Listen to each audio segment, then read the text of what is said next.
When the Magistrate finally spring their trap on Gotham City, Batman will need all the help he can get to bring down this terrifying new conspiracy. All this and more in the pages of Batman issue number 110. Let's hop on in together and find out what happens next, shall we? So then, picking up from where the last issue left off, Simon Saint had carried out the final part of his master plan, blowing up City Hall in an attempt to force Mayor Nakano's hand at accepting his brand new Peacekeeper initiative. A ploy that would see Gotham City's streets choked with a brand new breed of cybernetically enhanced super cop who shot first and asked questions rarely. The first of these brand new Peacekeepers, aka Peacekeeper 1, Sean Mahoney, is already duking it out with Batman right now and giving the Dark Knight more than a run for his money. This battle is actually quite cleverly intercut and juxtaposed with news footage showing the Gotham public once again heading into chaos and anarchy, and I mean, really, can you blame them? After City of Bane, after Joker War, they can't take another crisis-level event. This, of course, was all part of Simon Saint's plan from the beginning. That's why he recruited Jonathan Crane the Scarecrow to sow seeds of fear and paranoia across the city and hopefully weaken the normally strong Mayor Nakano's resolve. And it works too. Mayor Nakano desperately needs a win right now and to appear strong, so much to the point he's willing to sign into effect this brand new Magistrate order, even though people like Commissioner Renee Montoya try their hardest to stop him. Interesting too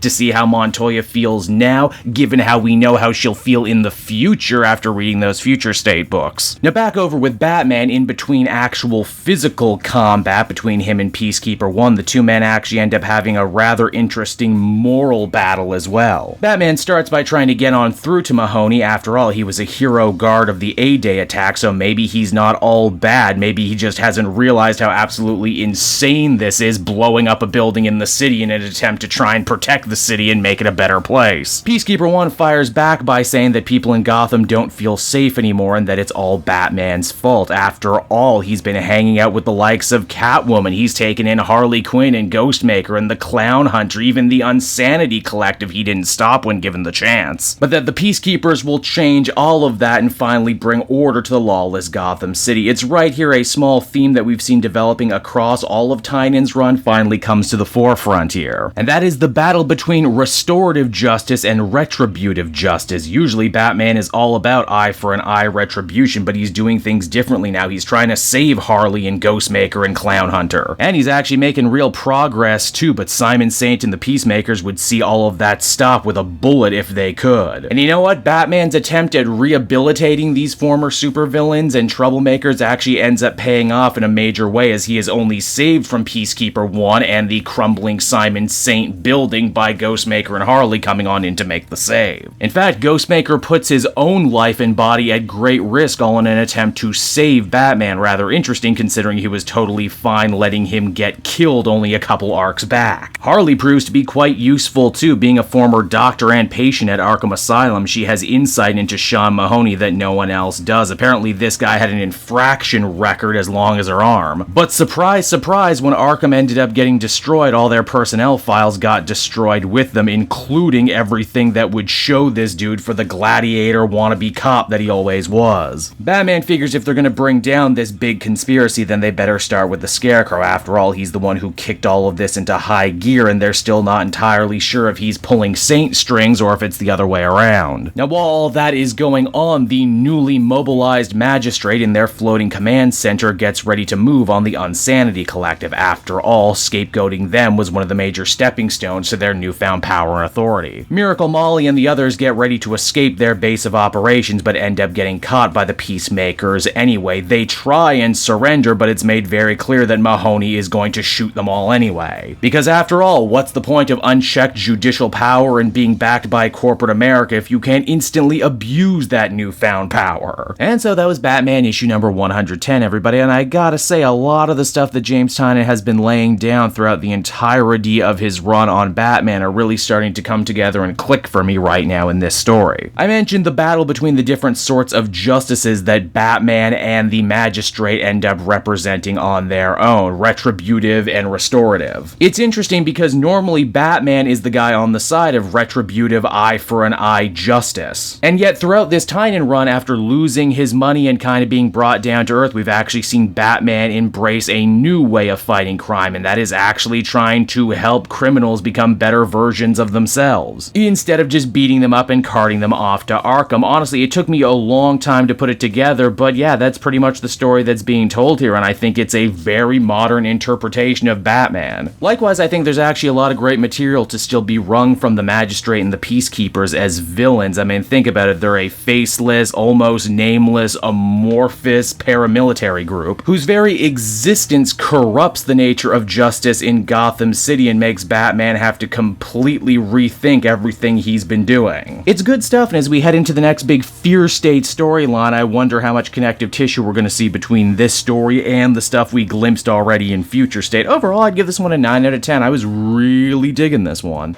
Hey there everyone, Kate Joel again, and I just want to thank you so much for watching to the end of the video. It means a lot to me. And hey, if you enjoyed the book I covered in this issue and want some comics of your own, might I recommend Book Depository? It's my #1 place for shopping for comic book trades. You get a great price, and if you use my link down in the description, you'll actually be helping me out at the same time. You get something, I get something, everybody wins, right? So until next time everyone, I've been Joel, and I will see you in the next video. Bye-bye.